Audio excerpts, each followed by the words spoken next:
4:24. The car does not work anymore. We're in around 30 kilometers from entrance into Tsavo East Park. That's from the Malindi side. The park shuts down at 6. We're trying to call the hotline, but there is nobody picking up at the moment. I decided to go to Kenya's coast for my Christmas and New Year vacation. After the first guy who wanted to rent me a car disappeared on the day of handing over the car, I reached out to another guy who did a decent job in the past in organizing a car. A taxi driver, let's name him Hunter. My instructions were very simple. I'm going to coast, a town called Malindi. The car needs to be reliable, so it brings me from Nairobi to Malindi and back again. 2 days later, there was a car. The owner, let's name him Buddy, and Hunter assured me that the car is reliable. I paid 10 days renting time up front and got the keys handed over. The next morning, the journey started. We made a stop overnight, close to half of the way, and the car was so far okay. The next day, I've put my destination into Google Maps and continued with the journey. After 40 kilometers, I was surprised by the navigation leading me to the Tsavo East National Park. I wasn't in a Kenyan national park before, so there it is, a great opportunity to get some amazing impressions. We saw antelopes, giraffes, zebras, a whole family of elephants, and a whole family of hippos. And after we made it about 80 kilometers through the park and only 20 to 30 left, the car suddenly stopped working. We got stuck amid the bush, close to a river, about 30 meters, and a hippo, this big dude here, around 2 tons in weight, grazing about 20 meters from the car, and a family of baboons chilling around the car under the bush trees. It was around 4:30 p.m. The helpline was reached after a few attempts. It took around 30 minutes because there was a signal gap in this area. The car had no electricity and there was no option to close the windows. They were opened because the AC did not work from the start of the journey. After about 2 hours, obviously I had to wee, and there was no option to get out, because remember, there is this beast, 2 tons of weight outside grazing. So I had to wait for a perfect moment, jump out the car, do my stuff. It was hella scary and I don't recommend it. At about 7 p.m. it got dark. You know, here in Africa it gets very fast dark. So there we are, in the darkness of the bush, trying to seal the windows with towels with a non-sticky tape, which was non-sticky because of the heat, thinking out loud about the hyenas who for sure smelled my winning dog and were on their way to get some dinner.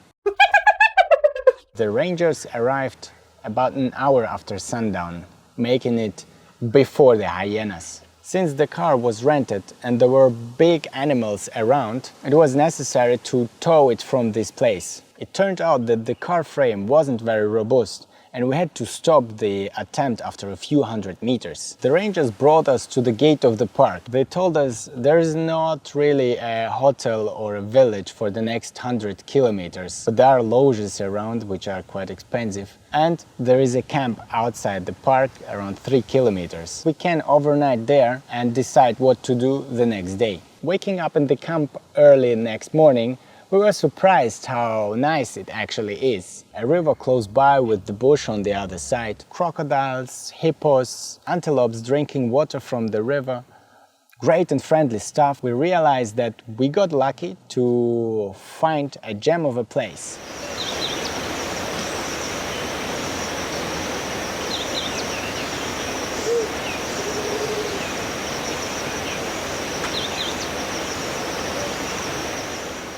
Tent with shower and lights, a good bed. Видно, что машина едет. Такое место здесь.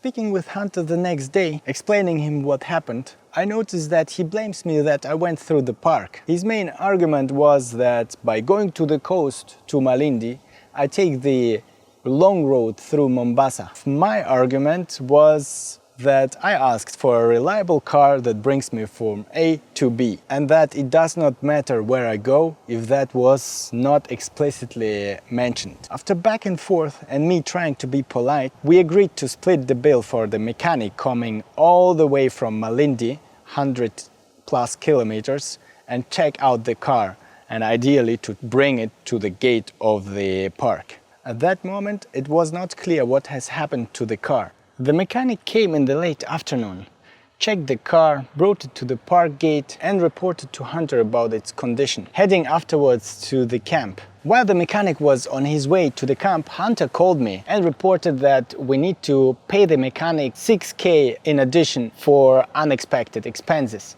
and that the car was a write-off because I went through the park.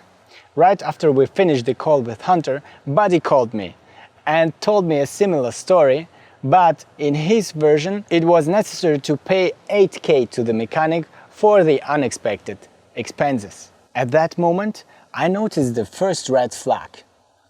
A few minutes later, the mechanic came to the camp. He got a puncture on his motorbike and was about organizing a fix. I asked him about the car's condition and got a reply that the engine of the car is not dead but locked, which he already fixed, and that there is a gearbox problem that can be fixed, which is no surprise looking at the car's condition due to its maintenance by the owner. I thought, wait a second, another red flag. Considering the stories I just heard from master businessmen Hunter and Buddy.